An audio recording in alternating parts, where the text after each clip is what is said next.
하나님께서 오늘 우리에게 주시는 말씀은 신약성경 갈라디아서 6장 6절에서 10절 말씀입니다.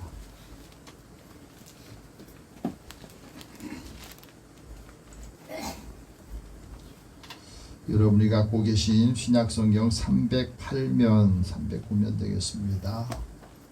이 계시의 말씀 함께 읽으면서 하나님께서 우리에게 주시는 말씀 음성으로 들리기를 원합니다. 같이 읽겠습니다.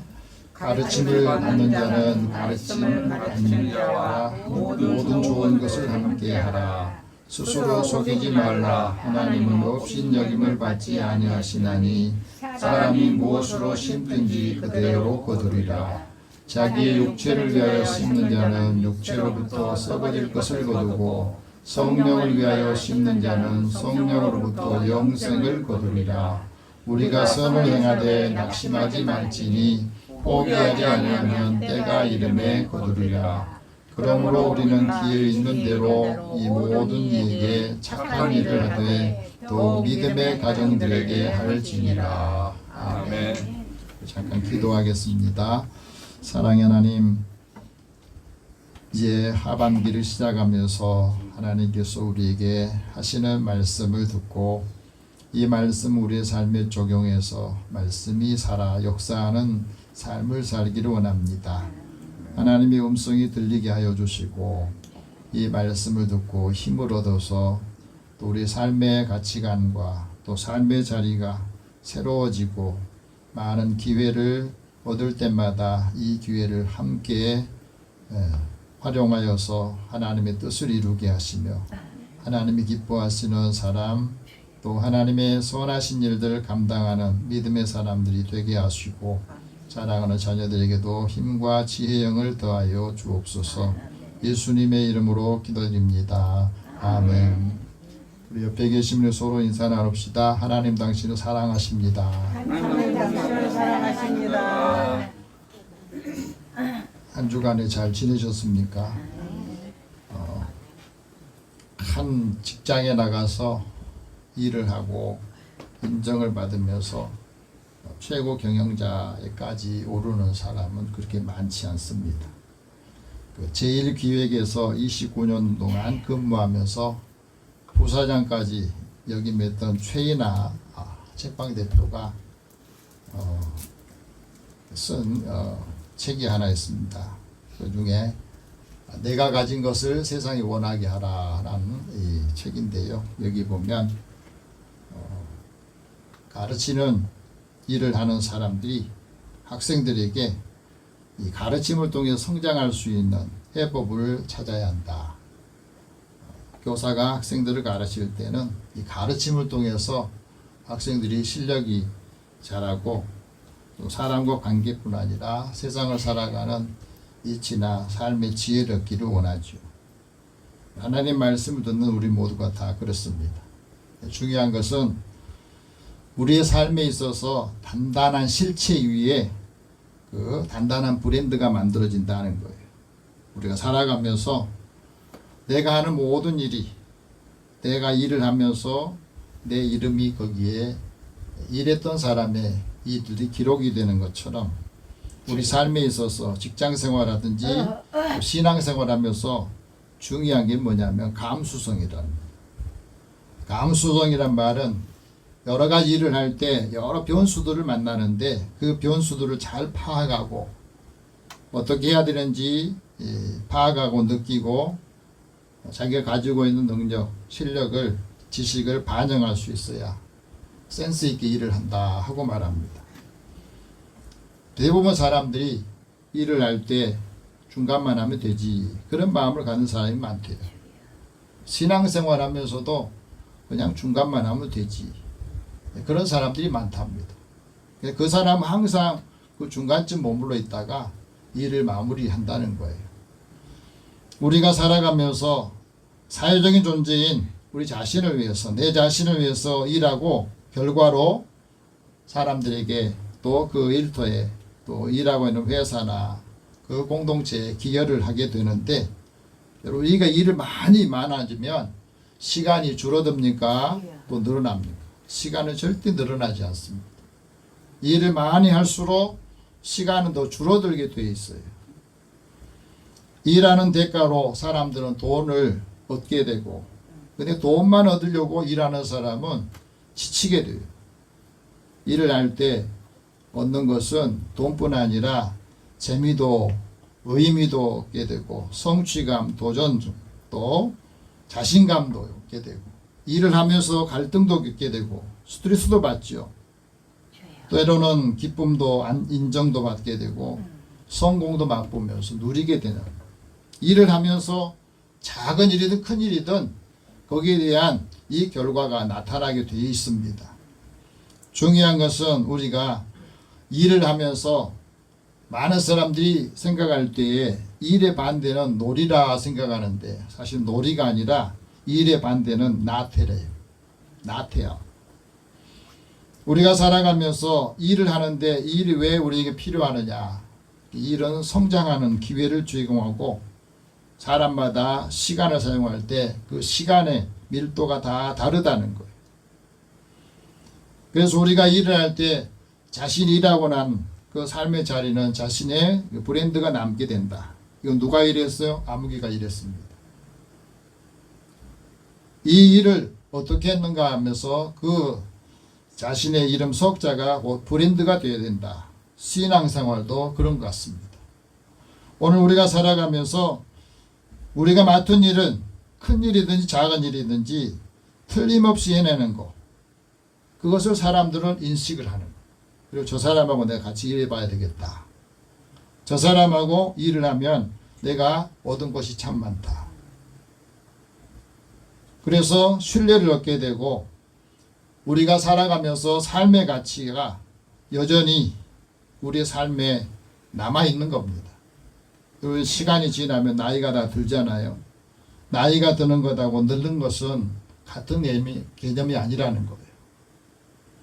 문제는 나이가 들어서 늙어간다는 것은 우리의 가치가 그만큼 떨어졌다는 이야기고, 또 우리가 살아가면서 그만큼 하는 일을 우리가 많은 곳에서 사람들이 그 평가를 덜하게 되는 게 이게 늙었다는 이야기라는 거죠. 우리가 살아가면서 중요한 것은 태도라고 그러거든요. 태도가 경쟁력이고 태도가 성공의 중요한 요인이라고 그래요. 태도는 우리 안에 있는 재능이 도중에 꺾이지 않고 사라지지 않고 활짝 꽃피게 하는 중요한 요소라고 그럽니다. 태도가 좋아야 된다. 신앙생활 하는데도 신앙의 태도, 그것이 우리 신앙을 더 성숙하게 하고 열매를 맺게 하는 데 중요한 역할을 한다 하는 겁니다. 그래서 우리 안에 애쓴 만큼 그 시간과 그가 하는 결과가 남아있다 하고 말합니다. 우리의 목표는 그저 잘하는 것이 아니라 오래도록 잘하는 것이다. 일시간에 또 짧은 시간에 잘하고 끝내는 것이 아니라 오래도록 그 일을 잘하게 하는 것이 우리 삶의 목표다 하고 말해요. 우리가 살아가면서 일을 할 때도 납득할 수 있는 결정을 하는데 필요한 것이 있다고 하는 거예요. 그래서 우리가 일을 할 때는 집중력을 가지고 시간과 노력을 들일 때에 좋은 결과를 나타낸다 하는 이야기들이 이 책에 쓰여져 있습니다. 여러분, 우리가 삶의 기쁨을 어디서 또 어느 때에 느낍니까? 일을 할 때 언제 기쁨이 있어요? 일의 결과, 그 일을 성취하고 난 다음에는 보람도 느끼고 삶의 기쁨도 느끼게 되는 겁니다. 내가 하는 일이 다른 사람에 전달될 때 그 전달된 것이 자신에게도 즐거움을 주지만 다른 사람에게도 즐거움을 준다고 하는 거예요. 내가 가진 아이디어를 활용해서 그것을 잘 표현해서 사람들에게 유익을 줬다고 하는 것, 그것이 즐거움을 줄 수 있다고 하는 겁니다. 또 우리가 살아가면서 일을 할 때 많은 고민을 해요. 고민하면 방황을 한답니다. 방황을 하는 것은 마음이 급해졌다는 뜻이잖아요. 지금 내가 이 일을 계속해야 될까? 신앙생활하면서 그런 생각이 들잖아요. 내가 지금 이 신앙생활을 계속해야 될까? 아니면 그만둬야 될까? 어느 곳에든지 자신의 고민이나 방황하는 인생 속에는 항상 그 필요한 시간이 있는데 우리의 삶의 자리가 늘 우리를 고민하게 하는 일들이 많아진다는 겁니다. 나이가 드는 것과 늙음이 동의어가 아니라고 그랬죠. 나이 드는 문제는 가치가 예전만 못하다 하는 거예요. 다른 사람에게 내 삶의 가치, 내가 하는 것에 대해서 그만큼 인정을 받지 못하고 매력적인 것이 더 떨어졌다고 하는 거. 그것이 이제 늙었다고 하는 거거든. 우리는 부단한 혁신을 통해서 집중하면서 성장해 가야 되는데 우리는 자꾸 어떤 지름길을 찾는다는 거예요.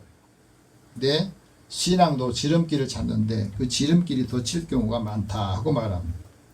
신앙에는 지름길이 없어요. 똑같은 일을 반복하는 것 같지만 매일 자신을 들여다보고 그 말씀 가운데서 우리의 삶을 반복할 때 거기서 이제 우리의 삶에 영향이 더 커지고 사람들에게도 인도할 수 있는 리더십이 생긴다 하고 말할 수 있습니다. 오늘 사도 바울을 통해서 우리에게 말씀합니다. 모든 좋은 것을 함께 하라. 한번 같이 따라해 봅시다. 모든 좋은 것을 함께 하라. 자, 좋은 것이라는 게 뭐겠어요? 좋은 것은 변함이 없대요.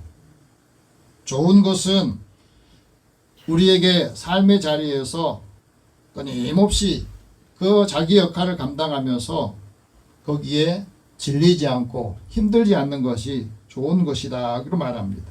사람의 좋은 관계는 서로에게 신뢰하고 안정감을 주고 좋은 사람은 서로 교감하고 서로에게 끌림을 끌어당기는 힘이 있다고 하는 거예요. 그게 좋은 사람이라는 겁니다. 좋은 말은 상대방에게 생각할 거리를 주고 우리가 생각하면서도 긍정적인 생각, 부정적인 거 생각을 하잖아요. 근데 긍정적인 생각과 부정적인 생각에 이 비율이 1.6대 1이래요. 그러니까 긍정적인 생각이 더 많이 한다는 거예요. 우리의 삶의 자리에서 좋은 마음을 가지며 좋은 날이 오는 거고 또 우리 사람을 행복하게 만드는 거. 사람을 행복하게 하는 게 어렵습니까? 쉽습니까? 어렵다고 생각하는 사람이 있고 사람을 행복하게 하는 게 쉽다고 생각하는 사람이 있거든요. 좋은 사람이 되도록 우리는 끊임없이 노력하는데 좋은 사람이 돼야 좋은 사람도 만난다는 거예요. 좋은 사람이 좋은 태도를 갖고 있는데 좋은 태도는 마치 자석처럼 사람을 끌어당기는 힘이 있답니다. 좋은 사람은 첫마디가 평소에 마음이 있는데 그 마음을 잘 가꾸고 그 일상을 예쁘게 산다고 하는 거예요. 좋은 사람은 현재에 집중하고 현재에 집중하는 사람이 후회하지 않는다. 그렇습니다. 좋은 사람은 마음이 단단해서 어떤 일에도 넘어지지도 않지만 넘어져도 다시 일어날 수 있는 거예요. 그게 중요하다는 거예요. 자, 오늘 말씀 속에서 모든 좋은 것을 함께 하라. 누구와 함께 하라는 거예요? 가르치는 사람은 가르침을 받는 사람과 가르침을 받는 사람은 가르치는 사람과 모든 좋은 것을 함께 하라 하고 말합니다. 6절 다시 한번 읽어봅시다. 가르침을 받는 자는 말씀을 가르치는 자와 모든 좋은 것을 함께 하라. 우리는 살아가면서 모든 것을 가르침을 받게 돼 있어요. 이게 사람과 동물의 차이가 그거예요. 사람은 끊임없이 배워야 되고 가르침을 받아야 되고 가르쳐줘야 돼요. 동물들은 본능에 살기 때문에 부모가 그렇게 안 가르쳐줘도요 본능적으로 그것을 합니다. 새들이 엄마가 집을 지을 때 새 집을 이렇게 지어라 안 가르쳐줘요. 본능적으로 짓는 겁니다. 그러니까 본능적으로 새 집을 짓지 않고 남의 집에 가서 알을 낳고 남의 도움에서 그 새끼를 키우는 그런 동물들, 새들도 있어요. 본능적으로 그래요. 하나님께서 많은 피조물들을 창조하셨는데 그 피조물 중에서 사람하고 동물의 차이는 생각하는 힘이에요. 사고하는 힘이. 사람에게는 잘못하면 죄책감을 느끼는데 동물들은 그게 없습니다. 그래서 모든 동물이 살아가는 데는 본능으로 살고 그 살아가는데 본능 그것이 자신의 생명을 지켜주기도 해요. 위기가 닥칠 때 사람보다 동물들이 더 빨리 한다고 그러잖아요. 사람은 감각기관을 통해서 정보를 수집하고 그 정보를 인식하면서 거기에 인지하고 알게 되는 겁니다. 이게 그래서 배우지 않고 가르쳐주지 않으면 모르는 거예요. 어느 때가 되면 알겠지. 그거는 우리가 착각하는 겁니다. 반드시 가르쳐야 돼. 삶의 가장 중요한 것을 가르치고. 그래서 잠언에 말하잖아요. 어렸을 때 가르쳐야 늙어서도 그가 떠나지 않는다. 하나님께서 우리에게 주시는 이 말씀을 들을 때에도 예수님께서 그래서 천국 복음을 선포하시고 그 말씀을 다시 가르쳤어요. 왜 가르칩니까? 하나님 말씀을 선포한다는 말은 가르치는 것과 달라요. 이 말씀을 전할 때에 말씀을 선포할 때에 그 말씀을 받아들이는 사람의 그 천지 다 달라요. 모르는 것도 있고 지나가는 것도 있는데 그래서 모르는 것은 다시 가르쳐주고 확신을 갖게 해주는 게 중요한 겁니다. 예수님께서도 말씀하시면서 너는 나를 따르라 너희는 나를 따르라 그랬지 내가 가르치는 지식을 따르라고 말씀하지 않는 거거든요. 나를 따르라 하는 말은 진리를 따르라 하는 말은 자기를 부인하고 자기 십자가를 지라는 거거든요. 자기를 부인한다는 말은 자기 욕심과 자아를 내려놓으라는 거예요. 자기 유익을 구하지 않고 하나님의 뜻을 따르라고 하는 거예요. 그게 나를 따르라고 하는 그 말씀이에요. 예수님의 마음으로 살라는 것이고 예수님이 가르치던 그 말씀을 실천해서 그 말씀이 너를 살게 하라는 거예요. 그래서 예수님을 따르는 사람은 예수님의 모습이 보이는 거예요. 우리 예수님을 믿으면 예수님 말씀 들으면 우리의 모습 속에 예수님의 모습이 보여야 된다는 거예요. 예수님께서 왜 나를 따르라 말씀하셨습니까? 예수님을 따르는 사람이 진리를 행하기 때문에 그래요. 하나님을 섬기고 예수님을 섬기고 예수님께 귀하게 여김을 받기 때문에 그렇습니다. 진리를 알아야 진리가 우리를 자유하게 하는데 우리는 신앙생활하면서 자유롭지 못한 게 굉장히 많습니다. 그래서 우리가 예수님을 알 때 내 안에 있는 죄를 알게 되고 회개하게 되고 예수님 믿음으로 인해서 순종하고 그 말씀을 배울 때 자기 생각이나 감정을 내버리고 하나님이 우리 주시는 말씀 들을 때 감동을 받기도 하고 죄책감을 또 책망할 때는 회개하기도 하죠. 예수님께서 우리에게 죄사함의 능력을 주시고 자유를 주셨는데 그 말씀을 가르치고 가르침을 받는 사람은 모든 좋은 것을 함께하라고 말씀하신 겁니다. 그래서 우리의 삶에 가르침과 배움은 끊임없이 일어나야 돼요. 그래서 자기 잠재의식을 이끌어주는 힘이 되기도 합니다. 사람은 태어나서 죽을 때까지 끊임없이 배우고 끊임없이 가르쳐주고 끊임없이 이끌어줘야 될 그래야 우리의 삶의 환경에 잘 적응할 수가 있습니다. 과거에 배운 것 미래에 그대로 써먹을 수가 없어요. 세상의 지식이라고 하는 그러니까 옛날에 배운 지식이 미래의 삶에도 다 써용하면 얼마나 좋겠어요. 그런데 전에 알고 있는 지식은 지금 써먹을 수 없는 것들이 굉장히 많아요. 그러니까 끊임없이 배워야 해요. 그래야 우리의 삶의 자리에서 우리가 적응할 수가 있다 하는 것을 말해주고 있습니다. 또 우리는 세상 지식뿐 아니라 영적인 지식과 영성을 또 훈련을 해야만이 우리의 마음이 삶이 치우치지 않습니다. 그래서 세상을 꿰뚫어 볼 수 있는 통찰력을 갖게 돼요. 그래서 가르치고 계속 배워야 하나님의 인재로서의 역할을 감당할 수 있다 하고 말합니다. 사랑을 가르치고 사랑을 배우고 사랑으로 살 때에 우리 삶의 자리에 하나님의 사랑이, 예수님의 사랑이 그대로 남아있는 것을 우리에게 말씀하고 있습니다. 사랑으로 행하지 않는 모든 것들은 아무 유익이 없다고 말씀합니다. 그래서 하나님 말씀을 들을 때에 이 말씀을 진리로 받아들이고 순종할 때 하나님의 구원의 역사가 우리의 생활 속에 삶의 자리에서 나타난다 하고 말합니다. 오늘 하나님 말씀 우리가 들을 때 이 말씀을 가르침을 받을 때에 중요하게 여길 것이 뭐라고 말합니까? 말씀을 가르치는 자, 말씀을 배우는 사람, 또 받아들이는 사람이 모든 좋은 것을 함께하라고 말씀했어요. 이 말은 이 말씀을 통해서 하나님과 우리의 관계가 설정이 되고 사람과 사람의 관계도 설정이 된다는 말이에요. 그래서 우리가 하나님과 온전한 관계를 유지하려면 하나님이 우리에게 주신 이 말씀을 우리의 삶에 적용을 해야 됩니다. 그래야 하나님의 말씀이 우리 가운데 있을 때 그 말씀이 우리를 살고 살리는 역할을 감당한다고 말합니다. 사람과 사람의 관계도 그렇습니다. 하나님 말씀이 중심이 되면 생각에 다 차이가 있고 가치관에 차이가 있지만 그 말씀이 하나가 되게 하고 그 말씀이 마음을 열게 하고 좋은 관계를 오래 지속하게 하는 거예요. 그 말씀이 없으면 다 자기마다 가치관과 생각이 다르기 때문에 하나가 될 수가 없어요. 그래서 하나님 주시는 이 말씀을 가지고 모든 좋은 것을 함께하라고 말씀합니다. 우리가 갖고 있는 성품이나 기질이 다 다르잖아요. 사람마다.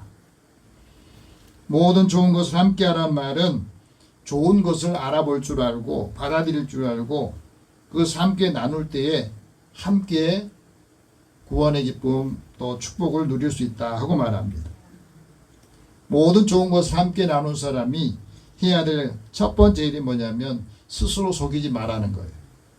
자, 오늘 7절 말씀 같이 봅시다.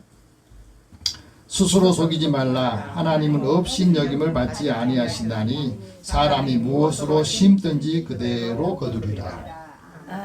이 말씀을 우리에게 다 적용을 해봅시다. 스스로 속인다 하는 말은요, 진리에서 방황한다는 뜻이고 벗어났다는 말이에요. 그러니까 죄가 우리의 삶을, 우리의 마음을 지배하고 늘 들어온다는 뜻이에요. 스스로 속이는 것은 남을 속일 때마다 더 큰 손해를 본다고 말합니다. 진리에서 방황하기 때문에, 진리가 없기 때문에 스스로 늘 자신을 속이는 것. 그래서 스스로 속이는 사람은 진리에서 벗어난 삶을 살게 되고 진리에서 벗어나면 인생을 헤맨다는 거예요.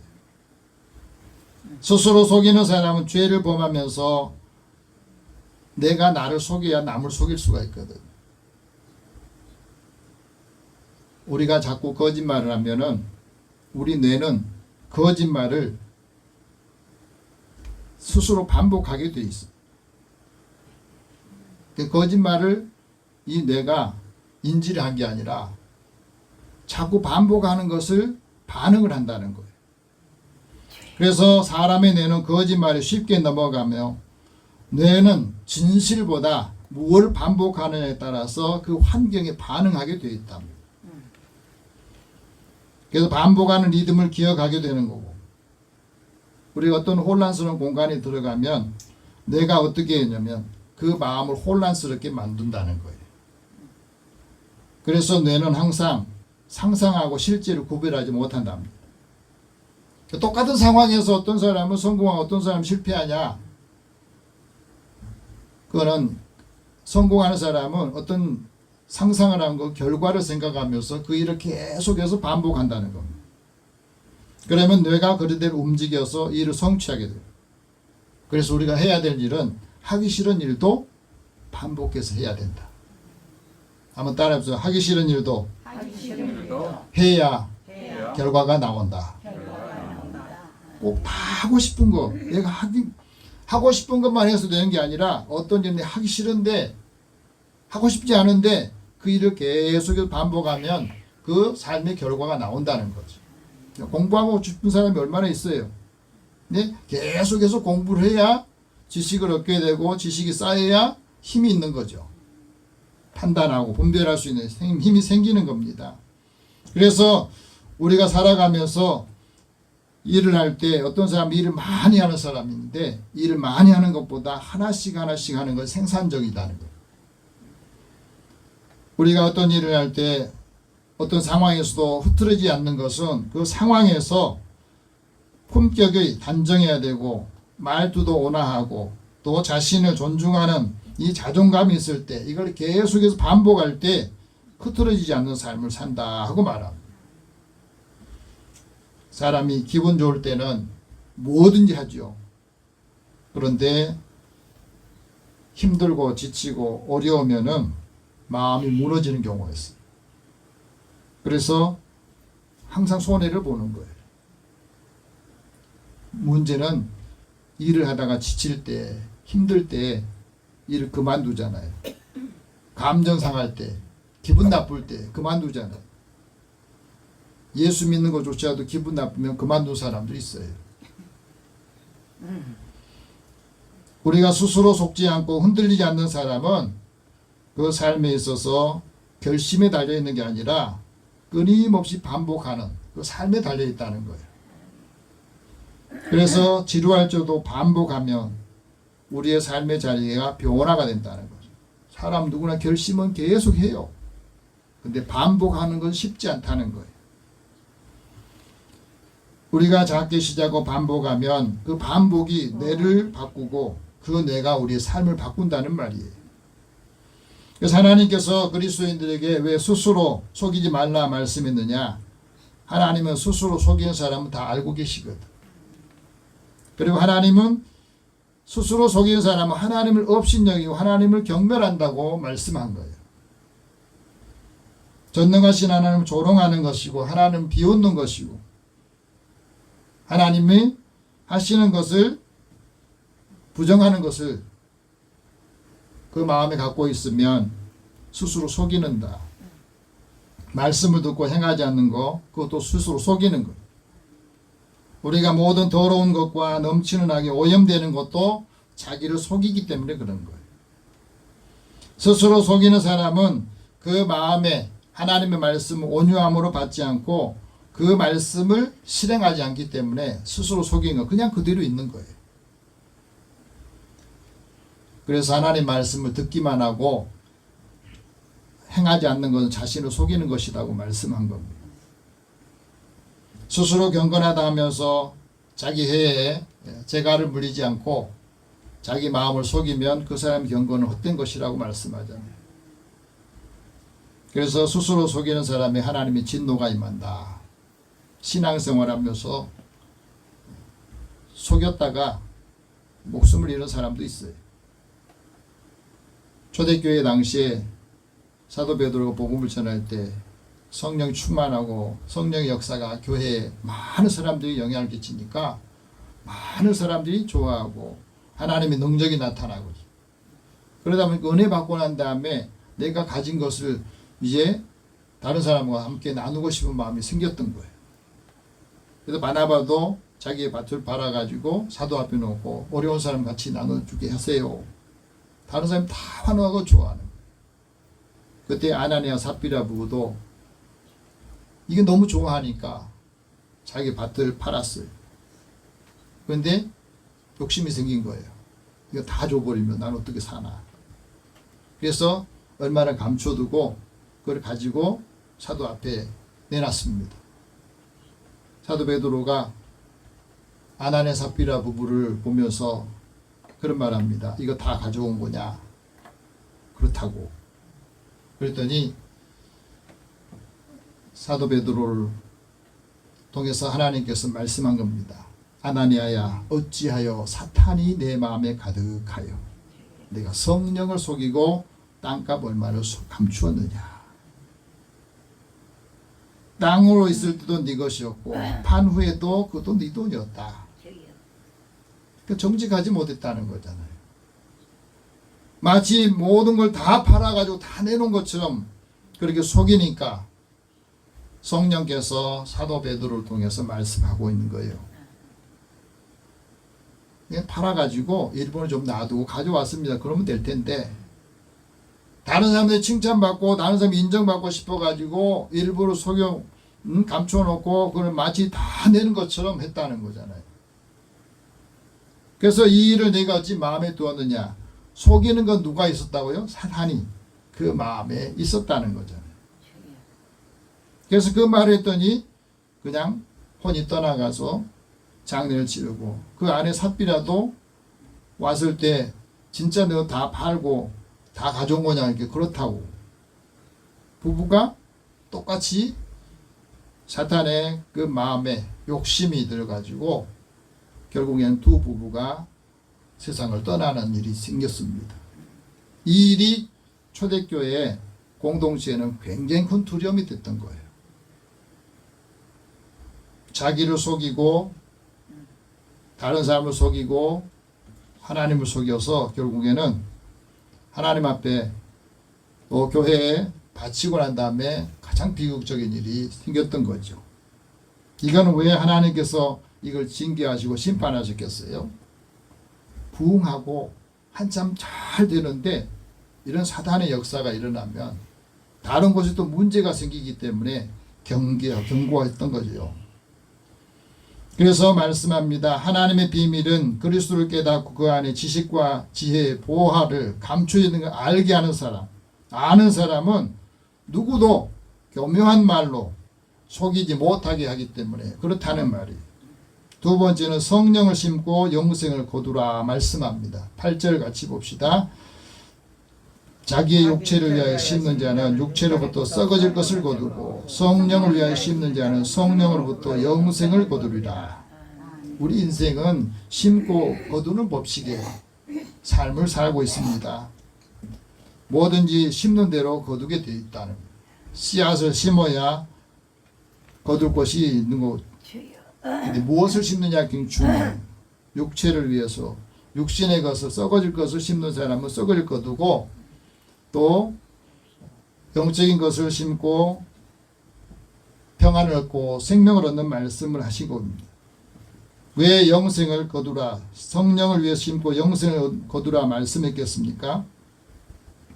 우리가 선을 행하되 낙심하지 않고 포기하지 않아야 거둔다 하는 말씀도 아세요. 9절 같이 봅시다. 우리가 선을 행하되 낙심하지 말지니 포기하지 아니하면 때가 이름에 거두리라. 우리 삶에 가장 중요한 거예요. 선을 행하는데 좋은 일을 하는데 아름다운 일, 가치 있는 일을 하는데 이 일을 지속하지 못하는 가장 중요한 건 뭐냐면 낙심이에요. 또 포기입니다. 낙심하고 포기하는 것이 있을 때 그 일들을 결과를 나오지 못하게 만든다 하고 말합니다. 아름다운 일들, 가치 있는 일을 끝까지 낙심하지 않고 계속해서 지속할 때 반복적으로 할 때 열매를 거둔다 하고 말합니다. 그래야 아름다운 일을 가치 있는 일을 할 수 있다고 하는 거예요. 배드민턴 세계 여자 단식 랭킹 1위인 안세영 선수가 4번 연속 세계 우승을 했대요. 쉽지 않는 일이거든요. 근데 안세영 선수가 이런 말을 했습니다. 결승전에서 항상 무릎 부상으로 인해서 항상 거기 밴드를 붙이고 나갔는데 그 결승 경기가 굉장히 어렵다는 걸 스스로 이제 알게 된 거예요. 오늘은 정말로 힘들구나. 몸이 무거워. 그런데 준비한 대로 되지 않으니까 그 마음에 계속해서 복잡한 마음이 들더래요. 머릿속에 많은 감정들이 오고 가더래요. 그 순간에 딱 하나를 놓치지 않았답니다. 포기하지 않아야 되겠다. 포기하지 않아야 되겠다. 그 마음을 가지고 경기를 까지 맺더니 우승을 하게 되더라. 그러면서 하는 말이 있습니다. 반복에 지치지 않아야 된다. 한번 따라 반복에 지치지 않아야 된다. 반복에 지치지 않고 포기하지 않아야 된다. 네, 이것이 이 선수를 세계 랭킹 1위로 계속해서 유지하게 하는 비결이었다는 거예요. 우리가 신앙생활 할 때도 지치지 않고 포기하지 않아야 하나님께서 우리에게 주신 그 삶의 영광을 열매를 맺게 되고 거둘 수 있다 하고 말합니다. 하나님 앞에 은혜를 받은 사람은 기회 있는 대로 모든 사람에게 착한 일을 하라 말씀합니다. 10절 같이 봅시다. 그러므로 우리는 기회 있는 대로 모든 이에게 착한 일을 하되 또 믿음의 가정들에게 하라. 착한 일을 하는데 누구한테 하라고요? 믿음의 사람들, 믿음의 가정들이 먼저 하라는 거예요. 그리고 거기에는 모든 이라는 들어가요. 나한테 기분 좋고 나하고 맞는 사람만 하는 게 아니라 나하고 맞지 않는 사람에게도, 생각이 다른 사람에게도 착한 일을 할 때 우리의 가정 안에 가족들에게도 형제들에게도 이 역할을 감당하라 말합니다. 적당한 때에 믿음의 가정들이 은혜를 나누고 좋은 성품과 좋은 기질들이 가정들의 가족들에게도 함께 나눌 때 먼저 그 가족들을 구원하고 그 가족들과 형제들을 통해서 더 많은 사람들이 확산되기를 원하셨던 거죠. 기회 있는 대로 기회를 얻어서 기회를 내서 모든 일들을 감당할 수 있는 믿음의 가족 되기를 축복합니다. 기도하겠습니다. 살아계신 하나님, 오늘도 우리를 하나님의 사랑으로 인도해 주시고 주신 말씀을 기억하면서 하나님의 말씀이 살아서 역사하며 활력 있는 삶을 살기를 원합니다. 말씀을 가르치는 자, 말씀을 받는 사람들이 함께 좋은 것을 모두 나누게 하여 주시고 믿음의 사람들을 통해서 가정이 견고하게 살아나고 또 회복이 되고 자녀들과 함께하는 사람들에게도 주의 은혜가 날마다 더하는 삶을 살게 하여 주옵소서. 예수님의 이름으로 기도드립니다. 아멘.